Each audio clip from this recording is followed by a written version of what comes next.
بلی کا پالنا درست ہے کہ نہیں اور بلی کا جھوٹا پاک ہوتا ہے یا ناپاک ہوتا ہے، آج ہم اس موضوع پر گفتگو کریں گے۔ رہی بات پہلے مسئلے کی کہ بلی کا پالنا درست ہے کہ نہیں، تو بلی کا پالنا اس شرط کے ساتھ درست ہے کہ جو شخص بلی پالنا چاہ رہا ہو یا جس نے بلی پال رکھی ہو وہ شخص بلی کو کھلانے پلانے پر قدرت رکھتا ہو اور اسے وقت پر کھلا پلا بھی رہا ہو، اسے بھوکی پیاسی نہ رکھتا ہو اور اسے کسی بھی قسم کی تکلیف نہ پہنچاتا ہو۔ حدیث پاک میں آتا ہے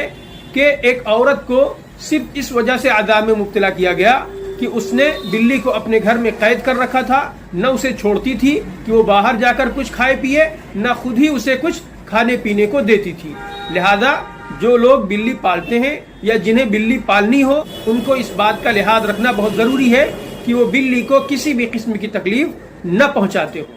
اگر کوئی شخص بلی کو کھلانے پلانے پر قدرت نہ رکھتا ہو، اسے کسی بھی قسم کی تکلیف پہنچاتا ہو، تو اس کے لیے بلی کا پالنا درست نہیں ہوگا۔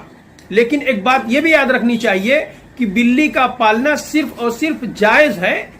انسان اسے پال سکتا ہے، اس کے پالنے کی کوئی فضیلت یا ثواب حدیث پاک میں نہیں آیا ہے۔ اب رہی بات دوسرے مسئلے کی کہ بلی کا جھوٹا پاک ہوتا ہے کہ ناپاک ہوتا ہے، تو علماء احناف کے ہاں بلی کا جھوٹا مکروہ تنزیہی ہے۔ مکروہ تنزیہی کا مطلب یہ ہے کہ بلی نے اگر کسی کھانے کو جھوٹا کر دیا ہے، کسی کھانے میں منہ ڈال دیا ہے، تو آپ اسے کھا سکتے ہیں، کوئی گناہ نہیں ہوگا۔ لیکن اللہ تبارک و تعالیٰ نے اگر آپ کو وسعت دی ہے تو بہتر یہ ہے کہ آپ اس کھانے کو اب نہ کھائیں، اسے کسی اور جانور کو کھلا دیں۔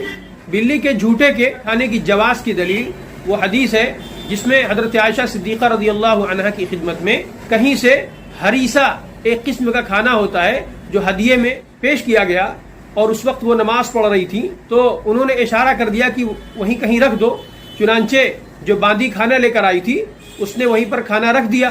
اتنی ہی دیر میں بلی آئی اور اس نے اس کو جھوٹا کر دیا۔ اس کے بعد حضرت عائشہ صدیقہ رضی اللہ عنہا نے اس کھانے میں سے کھایا جسے بلی نے جھوٹا کر دیا تھا، اور فرمایا کہ آپ صلی اللہ علیہ وسلم نے فرمایا بلی